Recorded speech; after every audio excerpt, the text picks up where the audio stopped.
আমি দায়িত্বে ভাই আমাকে অনেক দায়িত্বই দিয়েছেন। খুলনার দায়িত্বে আমি আছি সম্পূর্ণ। এখন আসলে আমাদের এত বড় প্রজেক্ট তৈরি হলো, মানে সবচাইতে বেশি খুশির বিষয় এটাই যে আমরা নারীদের, আমি বিশেষ করে আমি পার্সোনালি কিন্তু নারী উদ্যোক্তাদের নিয়ে কাজ করি। এখন যেহেতু নারী বলতে আমি একেবারে ছোট যে হাতে খড়ি দেয়া, যেটাকে ডিজিটাল বাংলাদেশ করতে গেলে যেটা আমাদের প্রথম দরকার সেটা আইসিটি ট্রেনিং।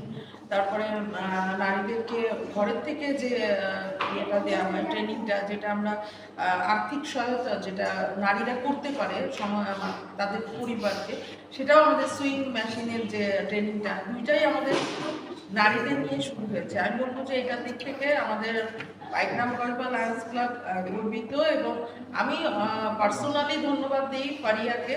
কারণ তার কিন্তু ব্যক্তিগত সমস্ত ইয়েতেই কিন্তু হ্যাঁ